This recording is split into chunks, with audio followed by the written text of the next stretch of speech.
His eyes were lowered, but perhaps that was his way of looking out of them. He doesn't know, remarked Gideon. He doesn't know what? I asked, without any conscious reason for raising my voice. Perhaps I wanted to hear myself shout, to arouse my anger, and see if it reflected on the motionless shadows in the mirror and on the wall.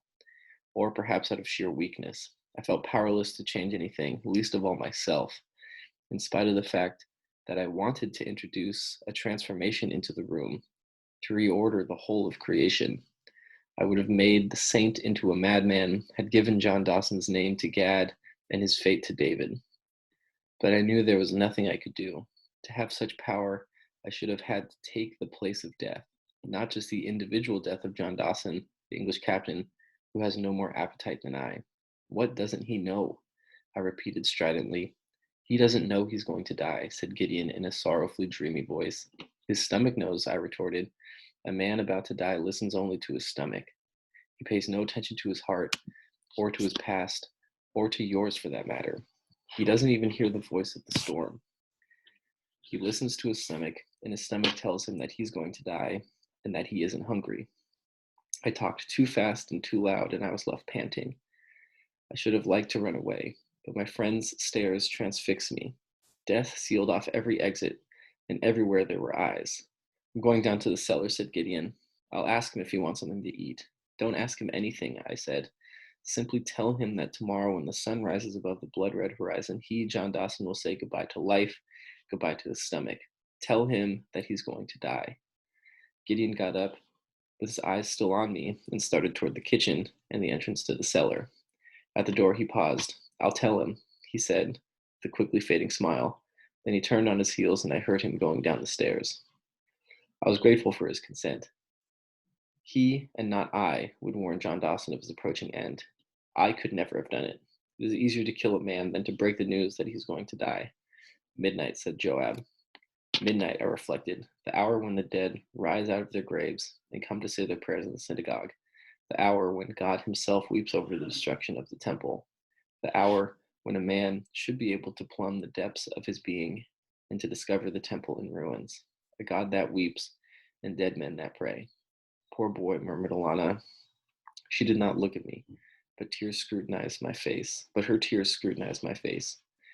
Her tears, rather than her eyes, caressed me. Don't say that, Alana. Don't call me poor boy. There were tears in her eyes, or rather, there were tears in the place of her eyes, tears which with every passing second grew heavier and more opaque and threatened to overflow. I was afraid that suddenly the worst would happen. The dusky Alana would no longer be there. She would have drowned in her tears. I wanted to touch her arm and say, don't cry. Say what you like, but don't cry. She wasn't crying. It takes eyes to cry, and she had no eyes. Only tears where her eyes should have been. Poor boy, she repeated. Then what I had foreseen came true. Alana disappeared, and Catherine was there instead. I wondered why Catherine had come, but her apparition did not particularly surprise me. She liked the opposite sex, and particularly she liked little boys who were thinking of death. She liked to speak of love to little boys, and since men going to their death are little boys, she liked to speak to them of love. For this reason, her presence in the magical room, magical because it had transcended the differences, the boundary lines between the victim and the executioner, between the present and the past, was not surprising. I had met Catherine in Paris in 1945, when I had just come from Buchenwald, that other magical spot where the living were transformed into dead and their future into darkness. I was weakened and half starved. One of the many rescue committees sent me to a camp where 100 boys and girls were spending their summer vacation. The camp was in Normandy, where the early morning breeze rustled the same way it did in Palestine. Because I knew no French, I could not communicate with the other boys and girls. I ate and sunbathed with them, but I had no way of talking. Catherine was the only person who seemed to know any German, and occasionally we exchanged a few words. Sometimes she came up to me on the dining room table and asked me whether I had slept well, enjoyed my meal, or had a good time during the day. She was 26 or 7 years old, small, frail, and almost transparent, with silky blonde, sunlit hair and blue, dreamy eyes which never cried. Her face was thin, but saved from being bony by the delicacy of the features. She was the first woman I had seen from nearby. Before this, that is, before the war, I did not look at women. On my way to school or the synagogue, I walked close to the walls with my eyes cast down on the ground. I knew that women existed and why, but I did not appreciate the fact that they had a body, breasts, legs, hands, and lips whose touch sets a man's heart to beating. Catherine revealed this to me. The camp was at the edge of the wood, and after supper I went walking there all by myself, talking to the murmuring breeze and watching the sky turn a deeper and deeper blue. I liked to be alone. One evening, Catherine asked if she might go with me, and I was too timid to say anything but yes. For half an hour, we walked in complete silence. At first, I found the silence embarrassing, and then to my surprise, I began simply to enjoy it. The silence of two people is deeper than the silence of one. Involuntarily, I began to talk. Look how the sky is opening up, I said. She threw back her head and looked above her. Just as I had said, the sky was opening up. Slowly at first, as if swept by an invisible wind, the stars drew away from the zenith, some moving to the right, others to the left, until the center of the sky was an empty space, dazzlingly blue and gradually acquiring depth and outline. Look hard, I said, there's nothing there. From behind me, Catherine looked up and said not a word. That's enough, I said. Let's go on walking. As we walked on, I told her of the legend of the open sky. When I was a child, the old master told me that there were nights when the sky opened up in order to make way for the prayers of unhappy children. On one such night, a little boy whose father was dying said to God, Father, I'm too small to know how to pray, but I ask you to heal my sick father. God did what the boy asked, but the boy himself was turned into a prayer and carried up into heaven. From that day on, the master told me, God has from time to time shown himself in the face of a child.